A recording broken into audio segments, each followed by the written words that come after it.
David, he is now the king. He's still a shepherd, and he's still a psalmist. So he's now the shepherd of the entire nation. We're going to have a look at 2 Samuel chapter 5. Picking it up in verse 17.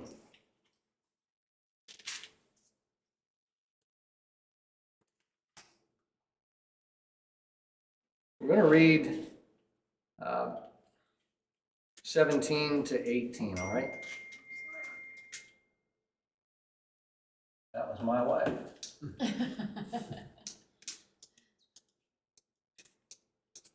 2 Samuel 5, 17 and 18.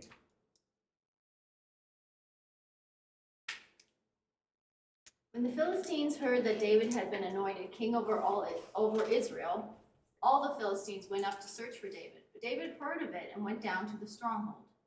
And the Philistines had come up and spread out in the valley of Rephaim.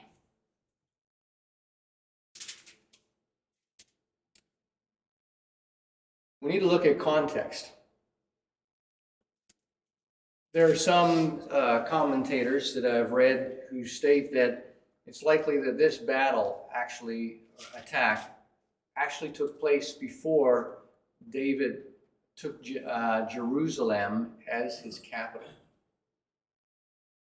They indicate that this first part of chapter 5, we dealt with that before, where it speaks about the city of Jebus and David taking it as his capital, now referred to as the city of David.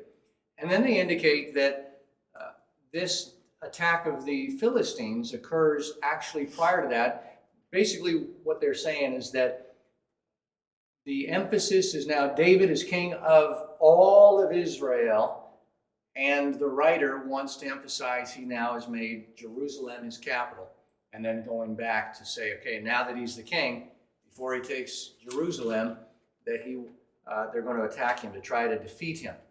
That's not the case, because we have to look at context. And in order to determine the context, let's go over to first, you've got to keep both of them, all right? 1 Chronicles chapter 14. And it also says he went down to the stronghold, and he called the city of David strong.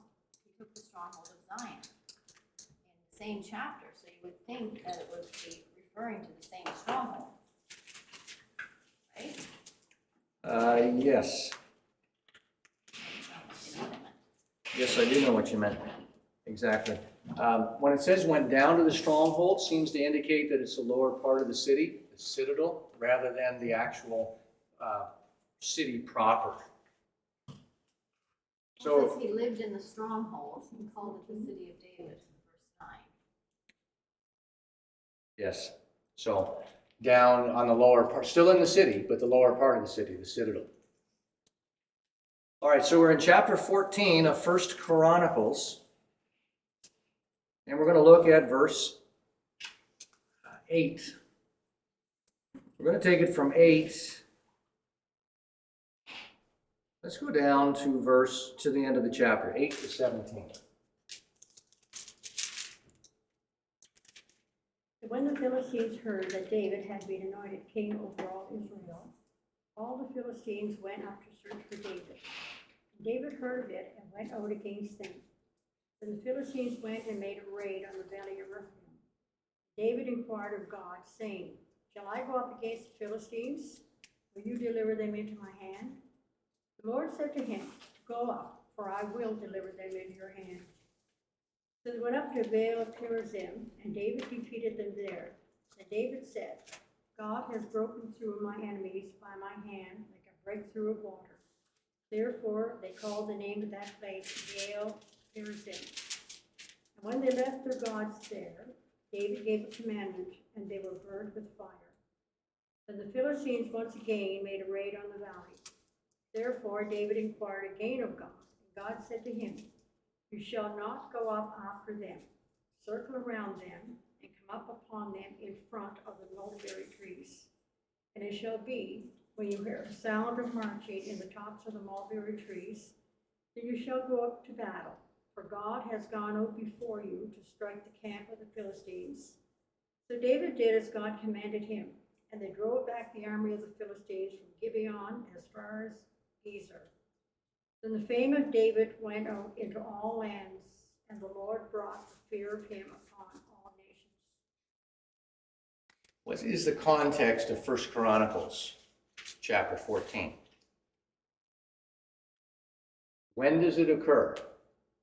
What does it follow? Between the two arcs. So, between the two attempts to bring the ark, not two arks, but the two attempts. I know you misspoke there. That's all right. The two attempts to bring the ark to Jerusalem. So, chapter 13 is the first attempt to bring the ark to Jerusalem. Now, David can't bring the ark to Jerusalem if he does not now have or occupy Jerusalem, right? The chronicler is giving this in a sequence of events, things that are taking place, just as 2 Samuel, as the proper flow of it indicates, that the attack of the Philistines occurs after David makes Jerusalem the capital of Israel, referred to as the city of David. And how do we know that this is the same campaign, the same attack by the Philistines? 2 Samuel as 1 Chronicles. Mentions of King Ram, King Fire, and how he had got his carpenters and established his kingdom, Mm-hmm. and then he took on more wives and had more children, and it's the same in both accounts. And then it mentions the defeats of the Philistines. All right. So we have that. So it remains in the same context, same content in both locations. Furthermore, the account that's given by the chronicler is the almost word for word as the writer of 2 Samuel. There's one exception. The chronicler adds one detail at the end of his account of this campaign. We see it in verse 17. What does the chronicler say there? He spread throughout everywhere in the land. The Lord made all nations fear him. Yeah. So the fear of David went through all nations because his fame was spread abroad as a result of this. Remember, David is a foreshadow of Jesus. What is the context that we see that the fame of Jesus went throughout the land and that the fear of him came upon all the nations? We're going to see that in just a moment. But before we do, I want us to see the context here of the Philistines coming against David. Now, we read at the beginning of this description, when the Philistines heard that David was anointed king over Israel, that they went out to search for David. They wanted to take him out. Why didn't they do that when he became king of Judah? Remember, he's been king in Judah for 7.5 years. Why didn't the Philistines come against him then? Didn't feel as threatened Why not? because he didn't have as much power and authority. Okay, but he's still king of another nation, of another competing nation. Not Just Judah, but it's still a significant amount. I'm not saying you're wrong. I'm just challenging where you're at for us to process this. Perhaps his army was larger. Okay. Any other ideas?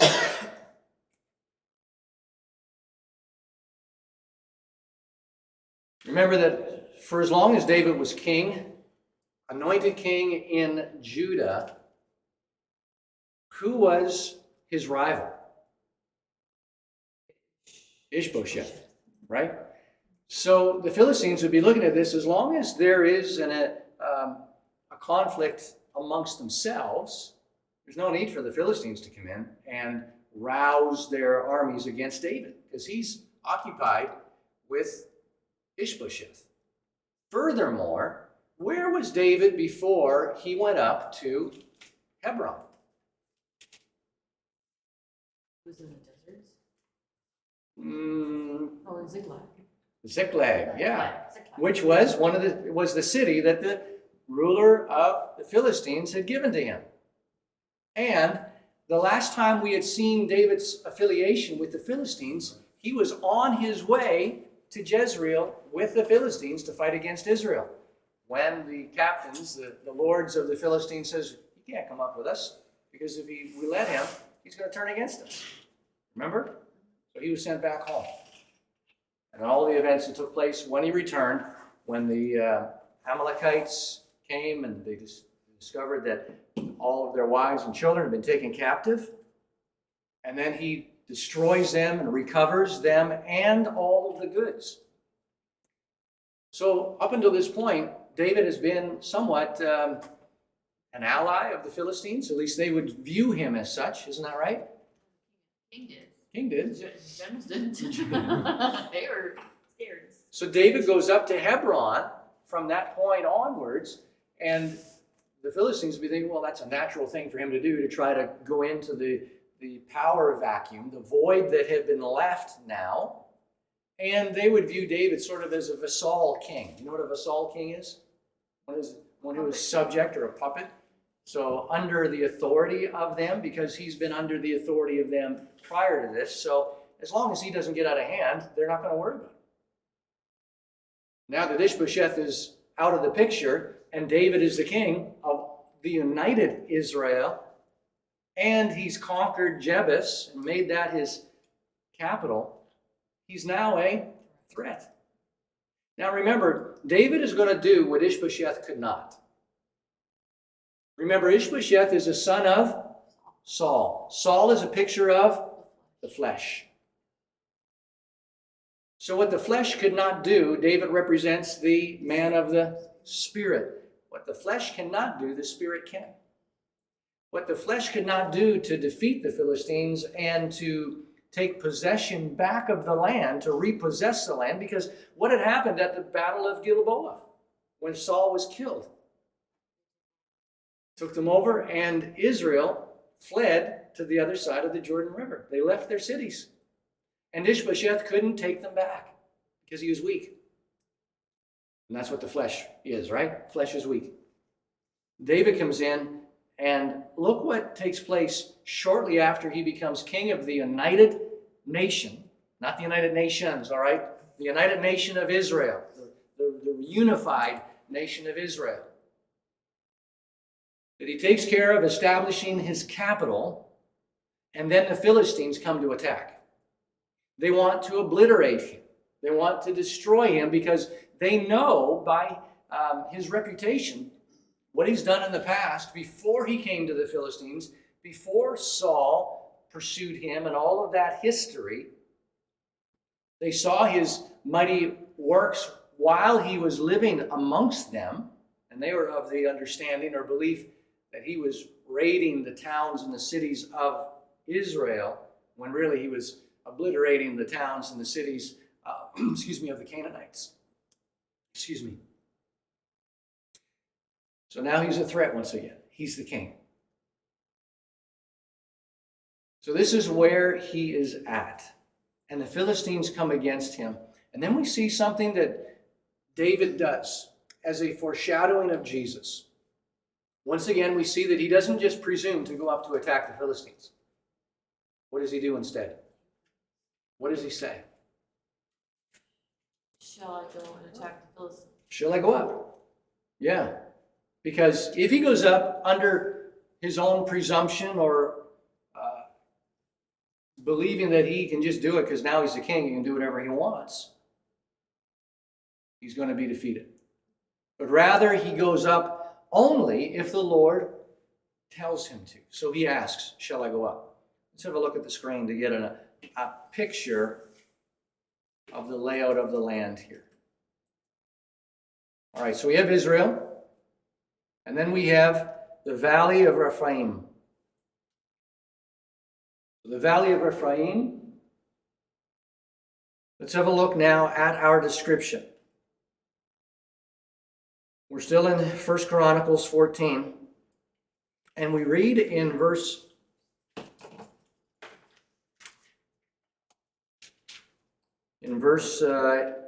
9. The Philistines had come out made a raid in the valley of Rephaim. So he says, do I go up? So he went to Baal Perazim and struck them down. They left their gods there. Well, they were defeated, but they decide they're going to come back again. When they do, they come to the same place, again to the valley of Rephaim. And David asks the question of the Lord, shall I go up? And God said to him, don't go up the way you did before. Rather, do what? Circle around them. So basically, he's going to create a bit of an ambush. So circle around them and then wait until you hear the sound of the marching in the mulberry tree or in the balsam trees. Indicating, the Lord says, that'll be an indication to you that the Lord will strike down, or has gone out before you to strike down the army.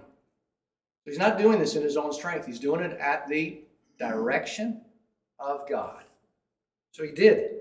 They struck down the Philistines from Gibeon. So here's Gibeon. It went away. Well, wonder why I did that. I'll do it again. Go back. Oh, isn't that pretty? Uh-huh. That's very cool. Not working, honey. Okay, well, go ahead again. While you're doing that, I'm going to bring it up here for our.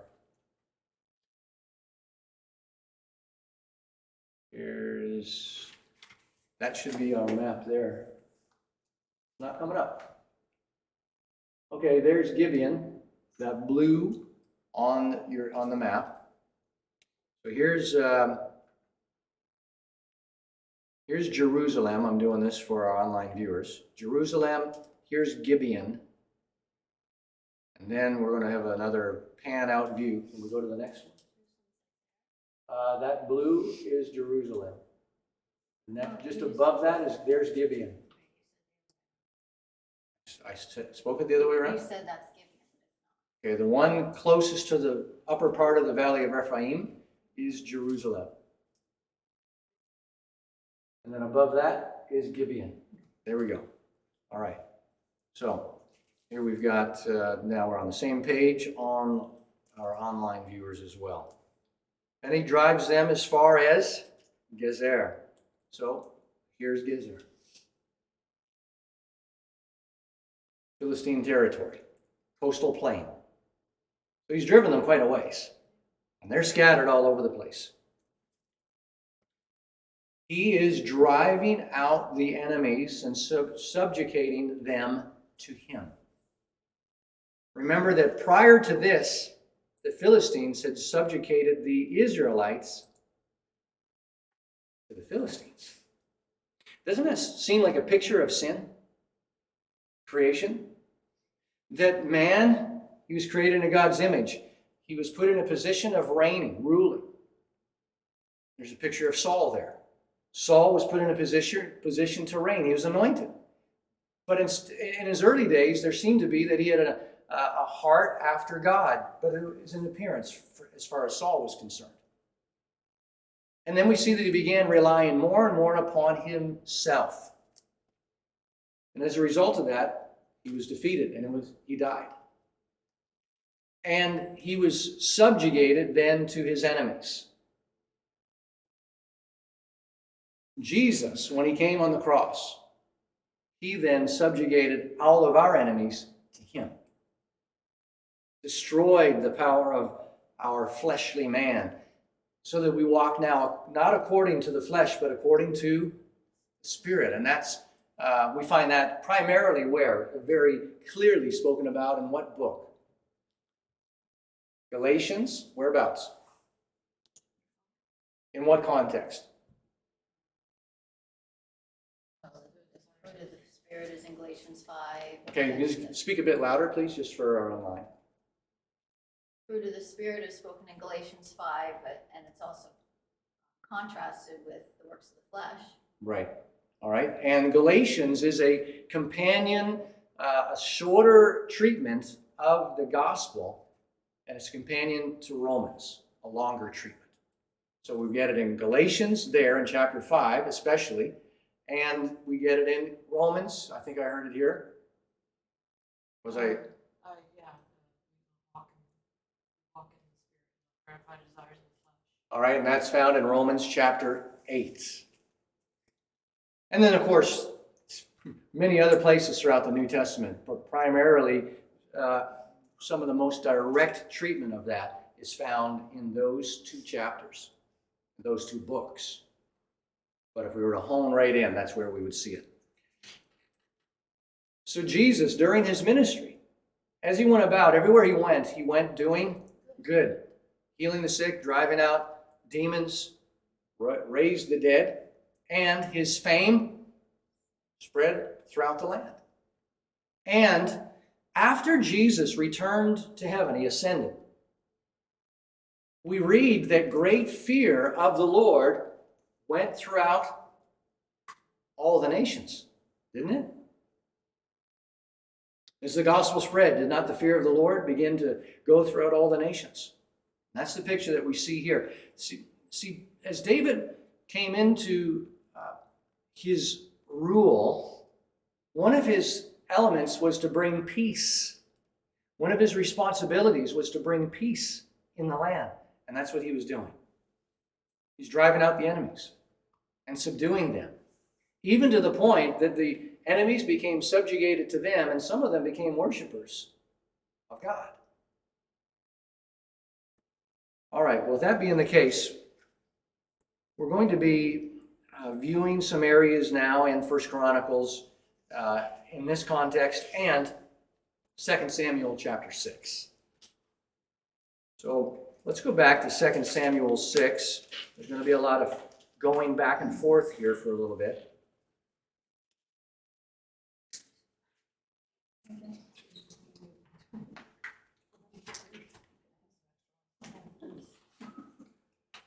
All right, Daniel. Where did that come from? You never know, we might end up there. All right, 2 Samuel 6, verses 1 through 4. David again brought together all the able young men of Israel, 30,000. And he and all his men went up to Bala in Judea to bring up from there the ark of God, which is called by the name of the Lord Almighty, who is enthroned between the cherubim of the ark. They set on the ark of God a new cart and brought it from the house of Abinadab, which was on the hill. Uzzah and Ahio, sons of Abinadab, were guiding the new cart, with the ark of God on it, and Ahio was walking in front of it. Now, the indication here is that it says that he's going from Baal Judah, but it's that he's bringing it up to Baal Judah from that region. Where has the ark been? Where has it been for all this time? And how long has it been there? Any idea? Place I mentioned last week, Kara, shout, whatever. I'll try this week. That place that is there. Curious Jerome, I think is what she's Yes. trying to say.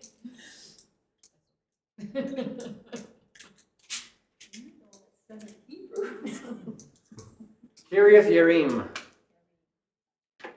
So it'd be, in English, it'd be Jerim, but in Hebrew, you don't pronounce it as a J. It'd be a yeah. Okay? Have a letter for J. No. So you got a 25-letter alphabet Actually, I have a 22-letter 22 alphabet. letter, yeah. That changes things. Yeah. 22-letter alphabet and no vowels. They're all consonants. And the vowels are implied. Want a Hebrew lesson? we won't get into it tonight, but We'll have to bring Brian over for that. yeah, we'll enlist the professor. The other Brian, yeah. The other Brian, not Professor Brian, Professor Peterson. All right, so Kiriath Jearim.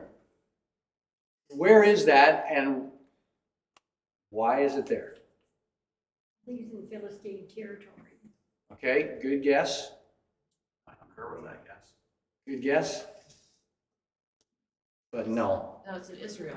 it's in Israel. Kiriath Yearim is in Israel. Because the ox.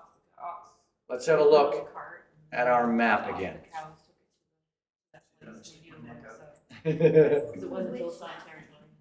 They one, put on the new cart, Please. ox. Yep. right there. Yeah.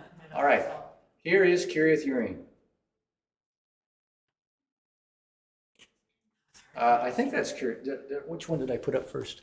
Yeah, that's Kiriath Yearim. So do you notice the closeness, the proximity that it is to Jerusalem? Not really. Okay, I see it now. Here's Jerusalem right here. So it's the purple area. Present day, yeah, that's present day Jerusalem, that purple area. That's not the same geographical area or geographical coverage of Jerusalem in David's day. It was smaller. Okay, so this is a modern day map. Make sense? Yes. All right, Kiriath Yearim. Can't see any purple, but that's all right. You can't see any purple because you're. Thinking of it. It's there. It's there. Trust me, it's there.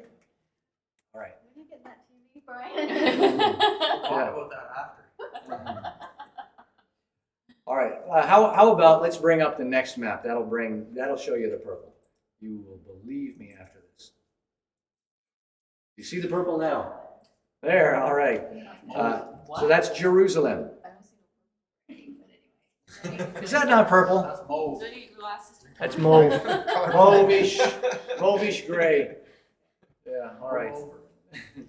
All right. Kiriath Yearim. There it is. Why is it there?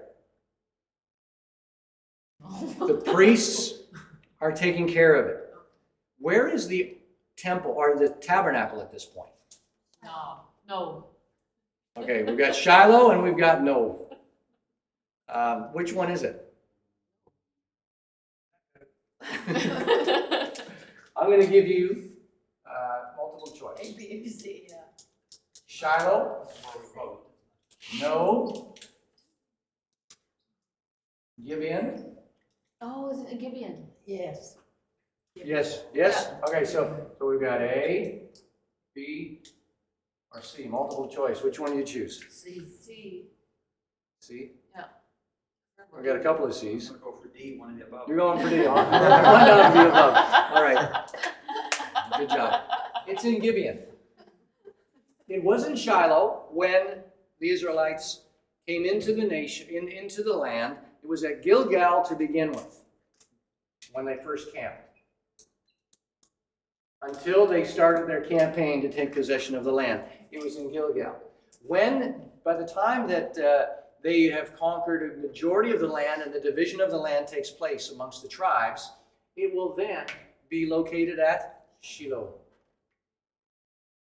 It's during this time, while it's at Shiloh, in the first part of 1 Samuel. Samuel is one of the understudies, if you will, of Eli the priest. And Nadab and Abihu is Eli's two sons. They were wicked, yeah. The Philistines came and attacked. And when they attacked, Nadab and Abihu decided that it would be a good idea to go take the Ark of the Covenant, bring it to the battlefield, and then they'll have victory. But they weren't treating it by saying, let's trust God. They were treating it as, we bring this, God has no choice but to make this victory happen. Yeah. Yeah, good luck charm. Yeah, they're being superstitious.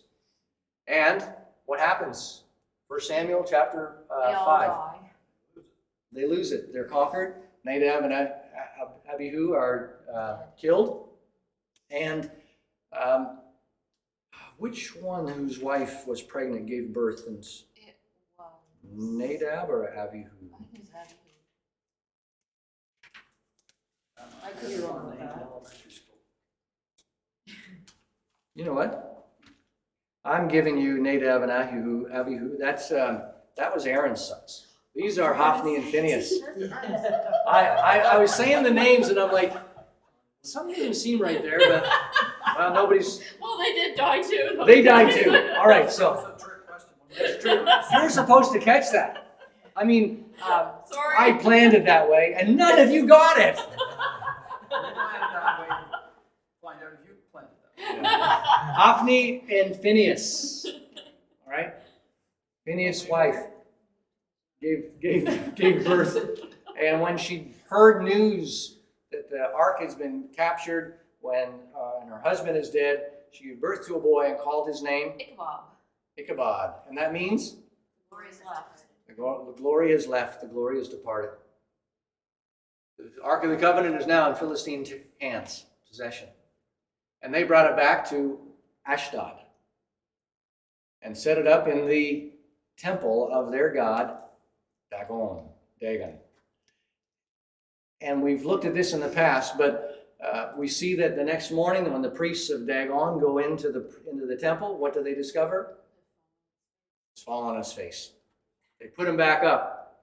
Next morning they go in and they discover that he's what? Fallen once again, but now this time, his head and hands. Yeah, they're gone. And they landed on the threshold of the temple. And that's why the priests of Dagon don't step on the threshold anymore. Just so you know. That's why. If you ever wondered why they don't, that's why. All right, so for 5 months they kept the ark in their possession. And God brought tumors and plagues upon them. And so they decided they would try it out and see, they're going to see whether or not it was the God of the Israelites that are bringing this on them, or it's just coincidental that these things started to happen once they took possession of this foreign deity's symbol, what represents him. So what did they do to set up the test? Put it on a cart, a cow. So they loaded it on a cart. They took 2 cows that have just given birth, yoked them together, and said, "Yeah!" See what they did. Now, what do cows naturally do why did they take 2 freshly calved cows? Why not just a couple of cows? Because they would want their babies. And so So they would turn around and go back. they'd want to go back from where they had just been taken, right? But they didn't. They just went lowing the whole way, made their way to one of the villages on the border with Philistine territory, Beth Shemesh. And when the inhabitants of Beth Shemesh discovered this, they get all excited. So what did they do? They took the wood and they chopped it up. The cart, they chopped it up. They took the cows and they slaughtered them, sacrificed them, giving thanks to the Lord. And then they decided it'd be a good idea to take a peek inside the ark. And when they did, they were destroyed. Now, They did good up to that point. they were doing good up until that point. They were. And Beth Shemesh, I didn't mark it on the map, but it's going to be, should be easy enough to identify it. I'm going to try to identify it for you. I got to come up close because I can't see from all the way back there. Oh, here it is right here. Yeah. 6 to 8 months. Right here. That's it right there, yep. Okay, so that's Beth Shemesh. And so, why did the Lord strike them dead? It's important for us to recognize. Not supposed to look inside the ark. Okay, Even the high priest was supposed to look. okay, weren't supposed to look in the ark, but sacred, okay? Anything else? They weren't allowed to touch it. They had a hand like by the tree. Okay, they weren't allowed to touch it. But in order to get the lid off, they touched it and they were able to lift it off. And it doesn't say they were struck because they touched it. They were struck because they looked inside. In order to look inside, what did they have to do? They had to remove the lid. And what does the lid represent? What is it? Mercy seat. Mercy seat. See, the Ark of the Covenant is itself a picture of Jesus. I'm going to plug a commercial here just for a moment. hidden treasure. For the past several weeks, I've been teaching on the tabernacle, its contents, and how they represent Jesus. If you haven't seen them yet, it would be extremely valuable for you to view those at your leisure and see how these all represent Jesus, from the tabernacle itself, from each of the various articles of the tabernacle, and the priest and his garments. The mercy seat itself was a representation of Jesus, particularly the mercy seat. The mercy seat was, what did I say? The Ark of the Covenant. The top of it, yeah, the Ark of the Covenant is a picture of Jesus, particularly the mercy seat, the top of it, the cover of it. See, the cover, it literally is the word kipporet, which means covering. It speaks of atonement, which covers.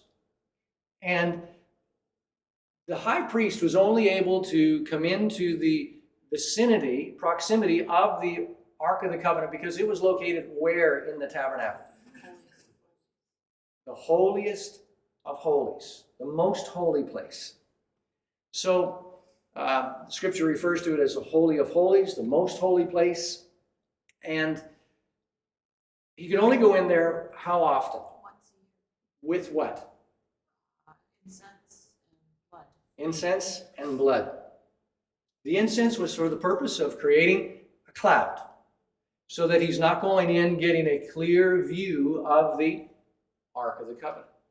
So it's, in a sense, being veiled to him, and he's being veiled to it. So he's able to come into the proximity, the vicinity of the Ark, but he's not able to bring in lamps to get a really bright view. And so he's to do this, first of all, with blood of a bull. For whom? Himself.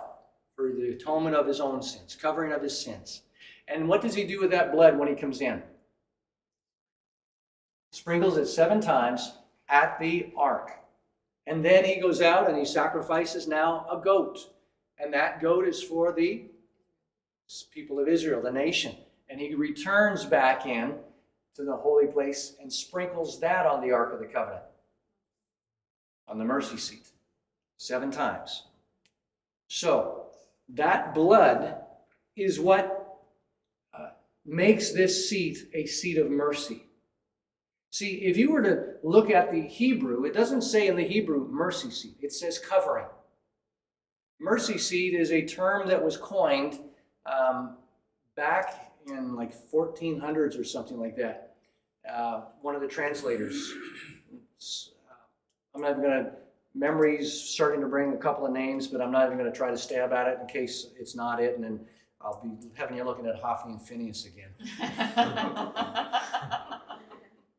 Pardon me? They got the Bible. There you go.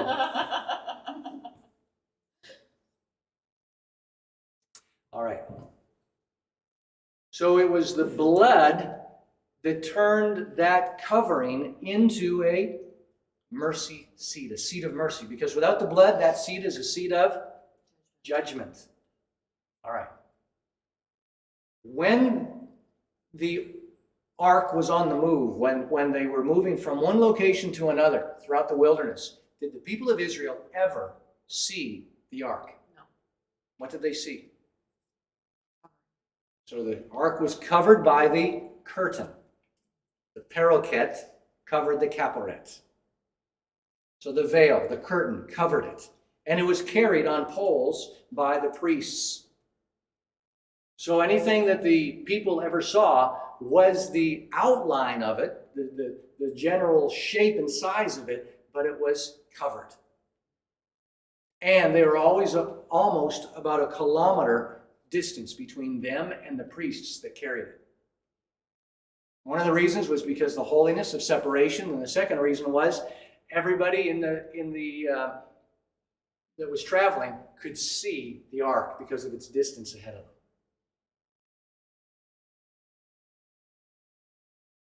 With this in mind, when the people of Beth Shemesh looked inside the ark, they had to remove the seat of mercy, the covering. They had to remove the blood. And what did they find? What did they see inside? No, the tumors had been on the cart Oh, they're on the itself. car, okay. Law. It's The on- tablets of the law. And the law is a ministry unto what? Death. 2 Corinthians chapter 3, Paul speaks about the law as a ministry unto death, but the Spirit is a ministry unto life. All right, so all of that, why did we deal with that? Because we're talking about David here, and this is some 65, 75 years later. Well, it's because the ark has been there all that time. So, when this happened to the inhabitants of Beth Shemesh, and so many of them were killed, the priests then took the ark to Kiriath Yearim, and it had been there ever since. At whose house? Abinadab. So Abinadab, the priest, Abinadab, he's taking care of the ark. His household is taking care of the ark. David decides it's time to bring the ark to Jerusalem. Saul kill Abinadab? That was probably another one. He killed I think all but Abinadab, wasn't it?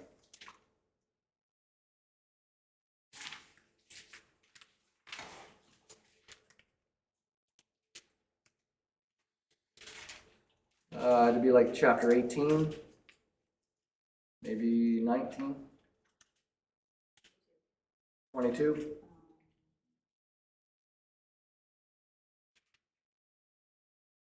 Ahimelech. Ahimelech answered the king. Ahimelech. You're close, yeah. They both start with A. All right. Okay, so this is what's taking place, all right? Ahimelech has got the ark. No, Abinadab. Abinadab. Has the ark. And Ahimelech was killed. Ahimelech Was killed was, by Saul. Yeah, he was the priest, so then when you said Abinadab was the priest, that's what got me mixed up. yeah, Ahimelech was, so Abinadab was of the priestly line. He was a Levite, okay? It's been about 65 to 75 years since the ark has been in its resting, in its rightful place.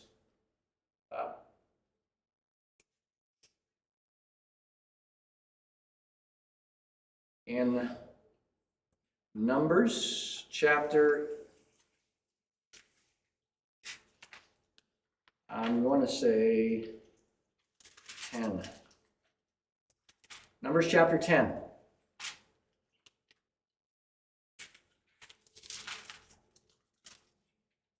Let's look at verses 35 and 36.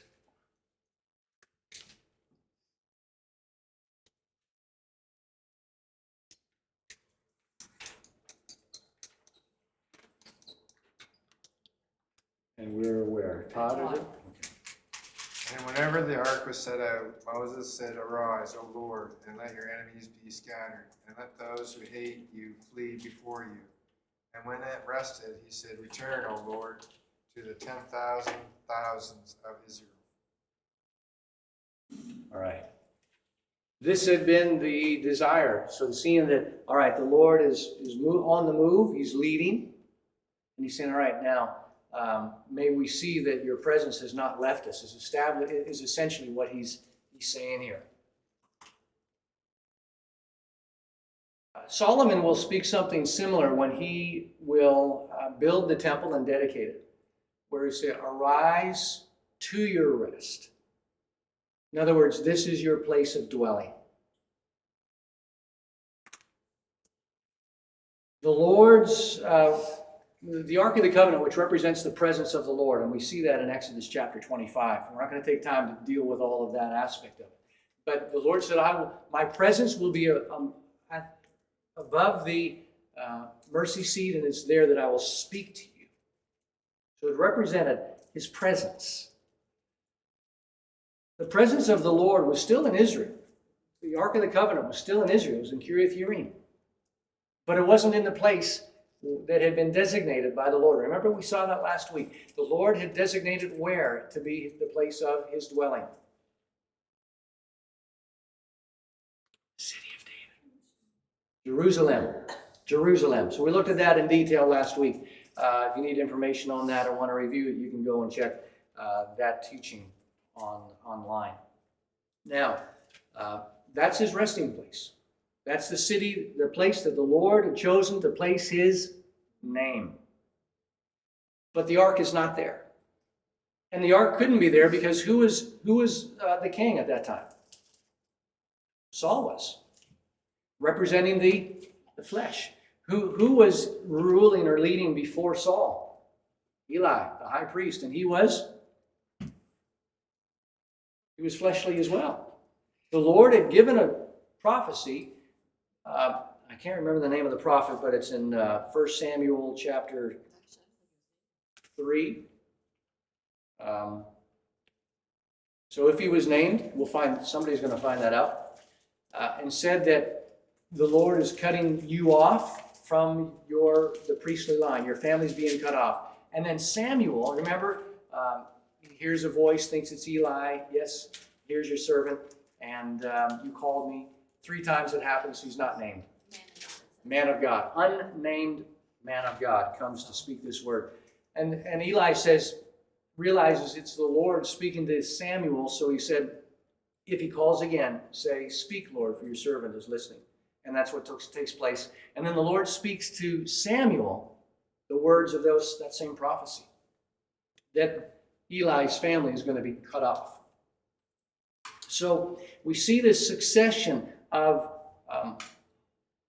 fleshly leaders, although Samuel filled that void for a period of time between Eli and Saul being raised as king. Now finally, David, who represents the Spirit, the man who walks after the Spirit, he's a picture of Jesus. Now it's time for the ark to come to Jerusalem amongst his people, the place where he's chosen to place his name. And in this respect, we see the picture where God has always desired to dwell among his people. This is David's desire. He wants to bring the ark now to Jerusalem. This is what 1 Chronicles chapter 13 deals with as well.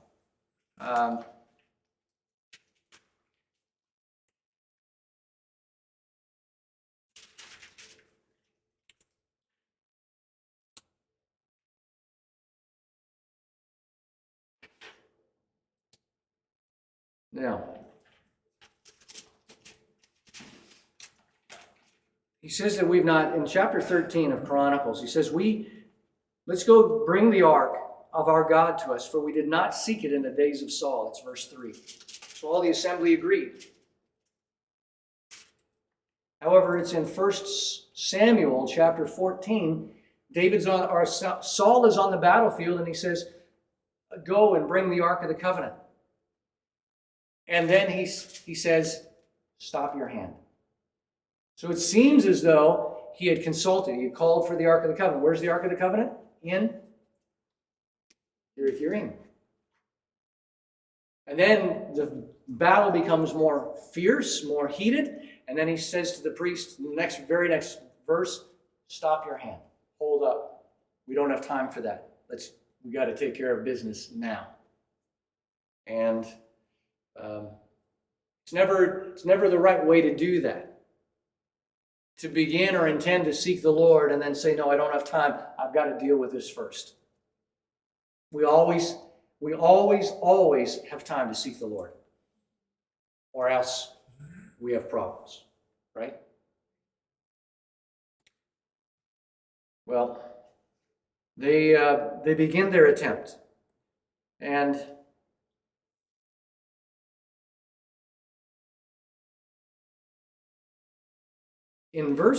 so we're still in chapter 13, in verse 6. Can somebody read verse 6? And we're going to read it, we're going to do 6 to 8.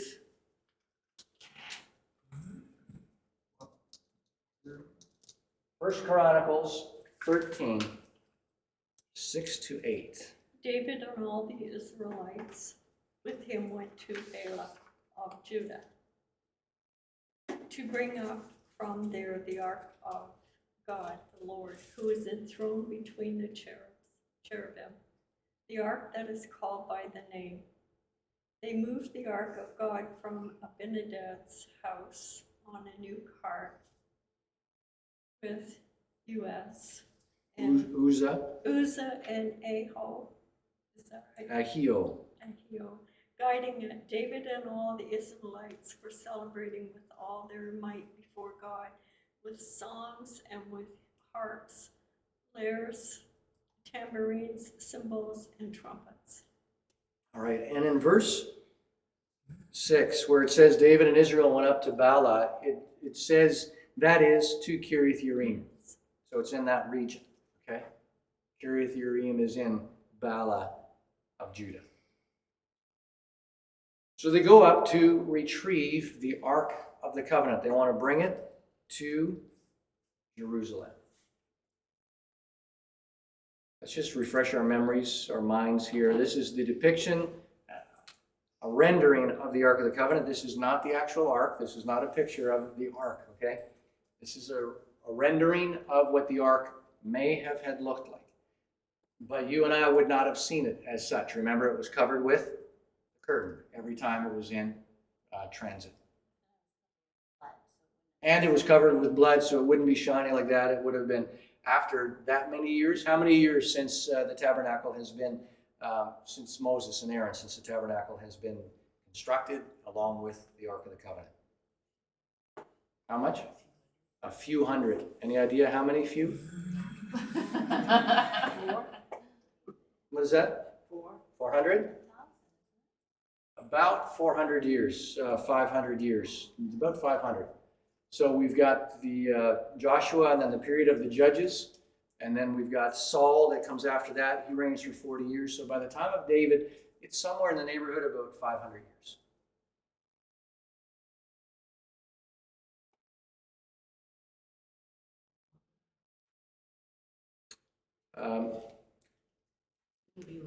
Paul speaks about it. Was it Paul or Stephen? He speaks about it and says it was a period of 4.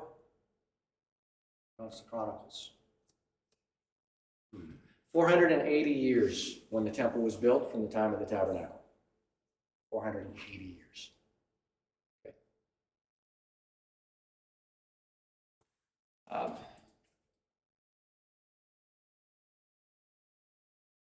What did they do? How did they transport it? Can you say that again? Loud. They put it on a new cart. They put it on a new cart. And then, as they're coming up, we hadn't read it yet, but when they came to the threshold of the threshing floor of Kidon, Uzzah put out his hand to take hold of the ark because the oxen had stumbled. The anger of the Lord was kindled against Uzzah, and he struck him down. Now, why did God strike him down? Why was his anger kindled against Uzzah? Okay. But honest mistake, wouldn't it be? Probably wasn't even his idea to put it on the cart. Wasn't his idea to put it on the cart? All right. Who's Uzzah? He's the son of Abinadab. Where's the ark been? Abinadab's house. So he would have been familiar with it, and he should have known better. But there's familiarity at times that can breed, what's the saying? Contempt.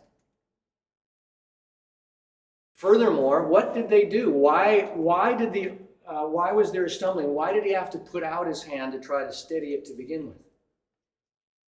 Because it was on a cart being carried by or drawn by oxen. Good or bad? Why? Because the priests, Levite priests, were supposed to. So the Levites were supposed to carry it on poles. They put it on a cart, a new cart. Why did they do that? Because that's what the Philistines did. Last thing they heard was, hey, Philistines moved it on a cart. They had not consulted. So remember, David is a picture of Jesus. When he does wrong, is he a picture of Jesus? No. We might say, well, he's not really a picture of Jesus. No, he's a man and imperfect. The imperfect cannot perfectly represent that which is perfect. It's an imperfect representation. It's a partial representation. So when David does wrong, it's not a reflection on Jesus, because Jesus did not sin. He did no wrong. David is going to speak this once in another 3 months.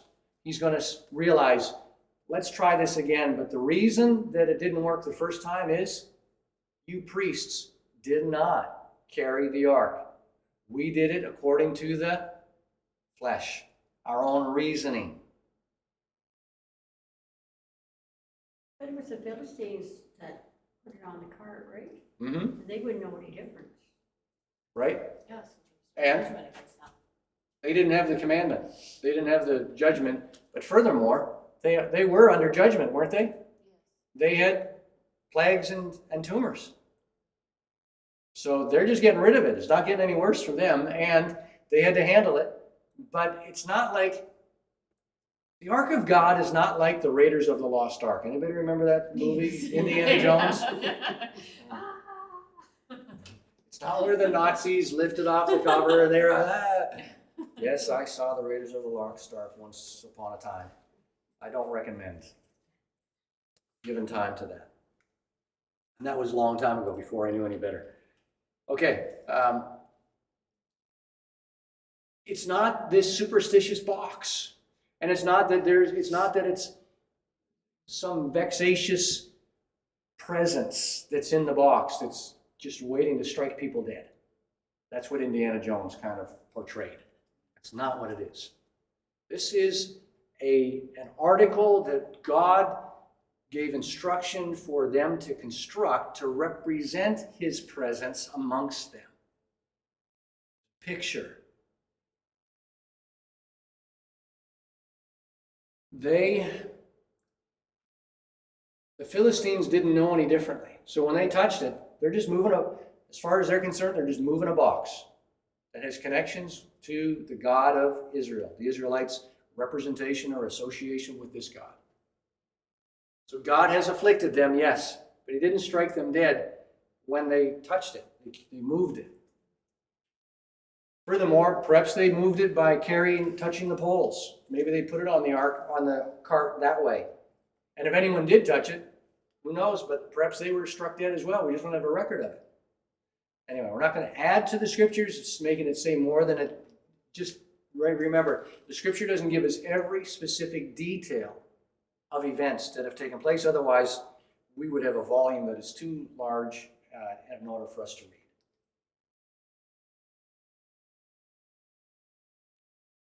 So they decide they're going to do what they last remember. And David did not consult the Lord as to what to do or how to do this.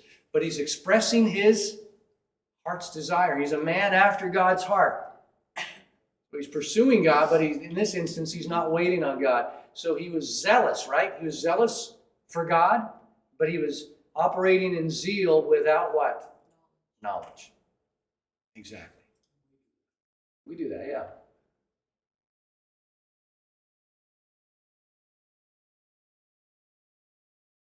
David, he was going to bring the ark to Jerusalem.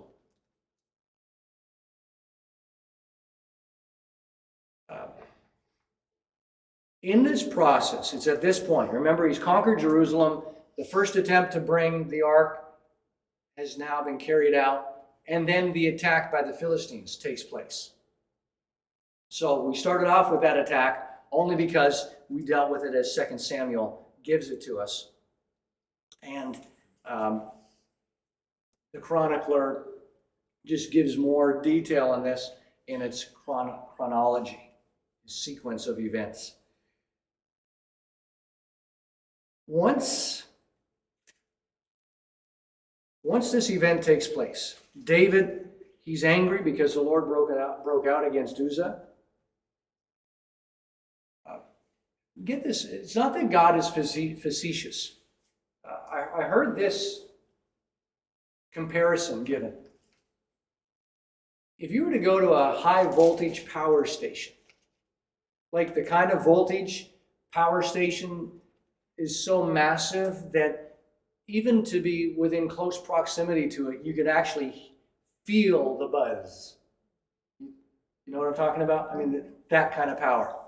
It's that kind of power that those in charge, the keepers of that, the caretakers of that power station, would advise any visitors, now don't get any closer than this proximity because the voltage is massive, and if you touch it, you're going to die. There's that kind of an idea. It's not, it breaks down in some respects, but it's that kind of an idea that God, He is so majestic and holy. He's not just somebody to be casual with and just flippant about.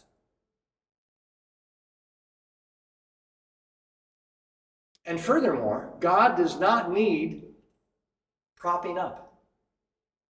God does not need us to stabilize Him. Right? It's interesting because Uzzah means strength.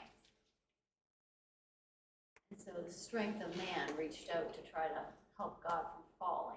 Uzzah means strength, and it's like the strength of man is trying to keep God from falling down. Yeah. What would have happened had he not?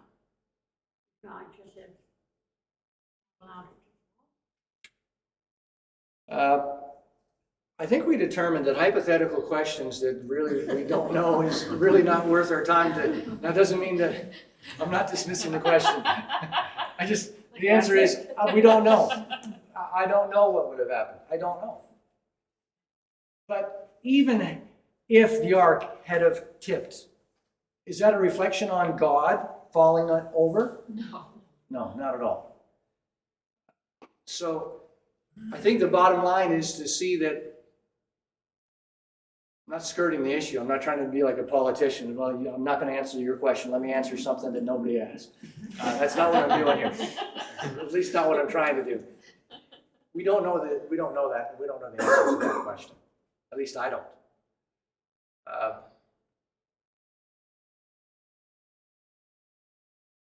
To recognize that you and I, we don't have to defend God. You've come across people that have tried to make the gospel more palatable. Perhaps they don't refer to the blood of Jesus because it's kind of gory, and we don't want to sing songs about the blood. We don't want to deal with the truth of the blood of Jesus that atones or pays for our sins. And so we try to clean up the gospel to make it more palatable or receptive. But God doesn't need us to try to clean anything up. They did not scrub, they did not wash the Ark of the Covenant. They didn't scrub it clean. It's like, well, doesn't it mar the shine and the glory of that gold? No, not in the least. See, man puts a whole lot more emphasis on things that we value than what God values. God values the blood of the sacrifice more than He does the shimmer of the gold. What would you say is the glory of Jesus? How many people would say it could be this, it could be that, different ways? When Jesus speaks about His glory, His glorification, the time for the Son of Man to be glorified is at hand, what is He always referring to? Cross. My hour is not yet come. My hour for what? The cross. The hour has come. He's speaking about the cross. The hour has come for the Son of Man to be glorified. And it's always in reference to the cross. And the cross was not a bloodless stick.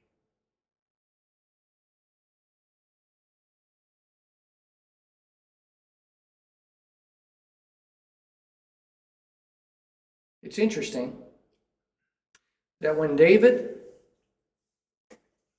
well, before we deal with that, I can see that this is going to be carried over to our next time together. Surprise. Okay, 1 Chronicles 13. Let's look at verses 12 to 14.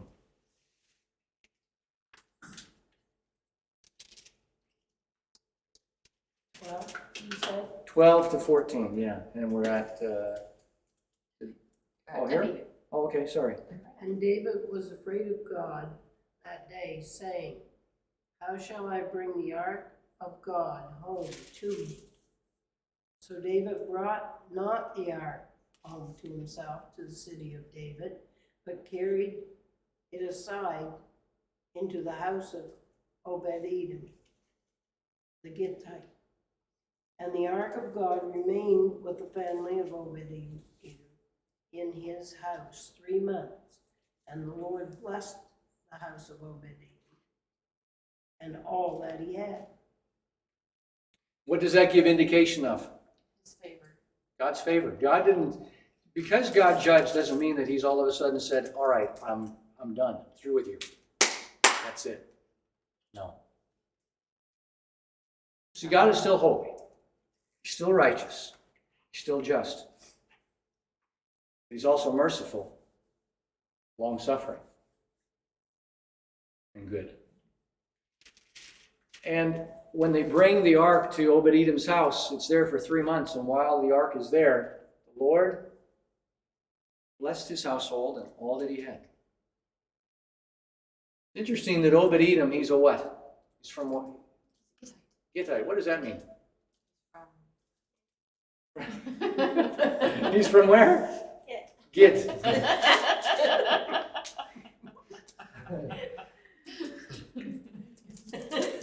Absolutely awesome. Gittite is somebody who's from Yeah. Yeah. Why doesn't say Gathite then. Yeah, really. Gittite. It's sort of like somebody from Halifax, they're called a, say it again? Haligonian, which is kind of weird, but anyway, I'm not a linguist. I don't know the etymology of it. I didn't look it up, but Gittite is somebody who's from Gath. Goliath from Gath. Yes, he was. So this guy was a Philistine? You might think so. I could be Israelite living in Philistine. So he's somebody, well, he's not living in Philistine area because they could only bring it as far as where they are right now on the way from Kiriath Yearim to Jerusalem, and Gath isn't near there. So what does that mean? It means Obed-Edom was probably born and maybe raised in the city of Gath, and then moved. Could he have been a giant? Could he have been a giant? Unlikely, because he was a Levite. How do we know he was a Levite? Because he went to the temple later on. Yeah, Obed-Edom and his sons were the ones that served at the tabernacle. Now, conjecture. Scripture doesn't specifically state, Scripture doesn't specifically state that he was a Levite. It just says that he served and his sons served at the tabernacle or the tent of David. It is possible. It is possible. Can't prove it. But you can argue it either way. That he was a Levite that was born in Gath, known as a Gittite. And so, because he was a Levite, he was able to serve at the ark. But, at the tabernacle. No, not at the tabernacle. At the tent. I'll speak on that in just a moment. And could easily be argued that he was a Gittite. That he literally was of Gath. He's one of the Philistines. It could be that he had Philistine heritage and now he's living in Israel. And there's favor of the Lord upon him. Possible. I can't prove it. Can't prove it either way. But it would seem to fit, because if that were the case, it means that he's a Gentile who has the privilege of having the Ark of the Covenant in his home. Does that work? It does work really well. See, we're going to get into it next time together. There's no Bible study next week, so you're going to have to wait 2 weeks before we unpack it. But I want us to note one thing here. Chapter 15, still in 1 Chronicles. I want us to read verse 1. David said we get to take the teaching home with us. Verse 1. 15 and 1. After David had constructed, these glasses are, after David had constructed buildings for himself in the city of David, he prepared a place for the ark of God and pitched a tent for it. All right, that's all we need right there. He what? Pitched a tent. Was this the tabernacle? No. So, He pitches a tent so that the ark can be put in the tent, but isn't the ark supposed to be in the tabernacle? So, why isn't it? It's them. Because he pitched a tent for it. The tabernacle hadn't been moved yet, but God said he wanted his name in Jerusalem, and so David, hey, this is Jerusalem, this is what needs to happen first, and then bring the tabernacle. Okay, question is, why didn't he just bring the tabernacle from its present location to Jerusalem? It's already been at Gilgal, it moved to Shiloh, it had been in Nob, and now it's in Gibeon. How far away is Gibeon?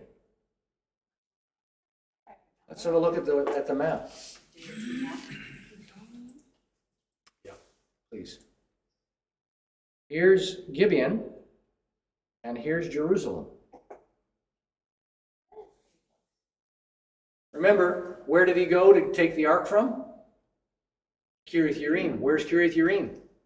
You make a triangle, it's to the west of Jerusalem. Right? So the tabernacle is no farther away from Jerusalem than the ark had been at Kiriath Yearim.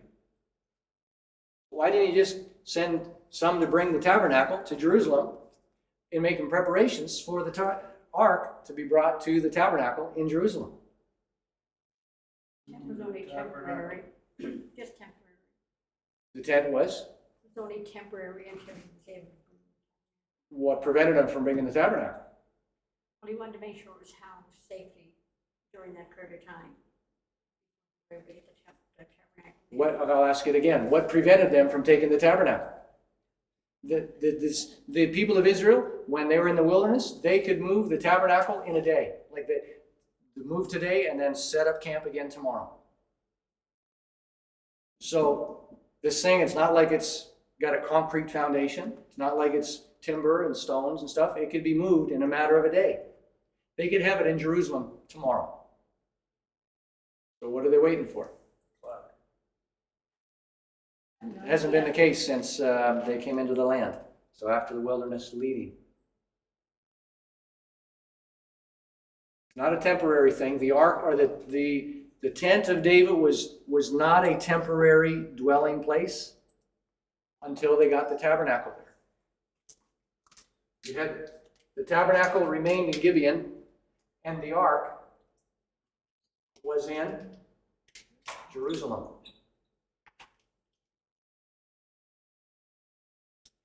In a tent, he said. Yeah, but David never took the ark or the tabernacle from Gibeon. It remained there. And until Solomon built the temple, and then the ark was brought into the temple, and then the tabernacle was decommissioned.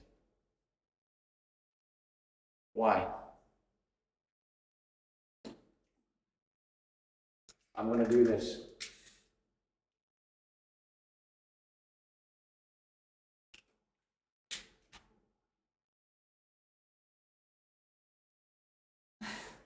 I'm going to press pause until we come together next time.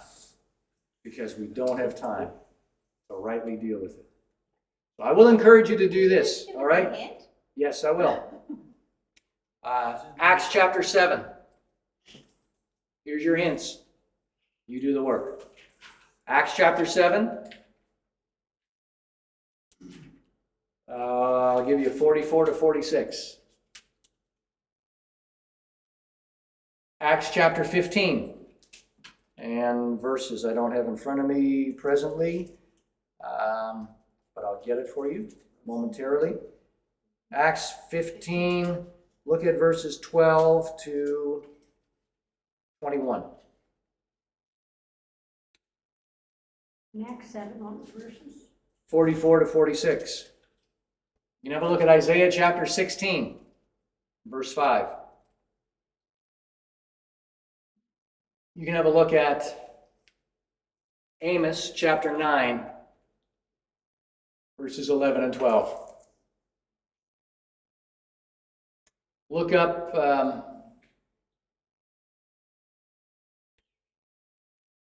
you can continue reading in either Chronicles or Samuel from where we've been to see all the dealings with returning the ark, but especially Chronicles, because David deals with all of those aspects from chapter 16 particularly, and then also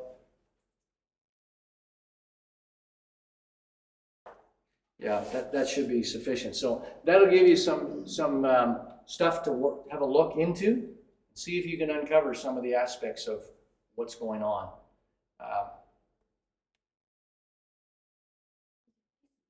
David's tent was a place of music and worship that there wasn't at the tabernacle. David's tent was a place of music and worship that was not present at the tabernacle.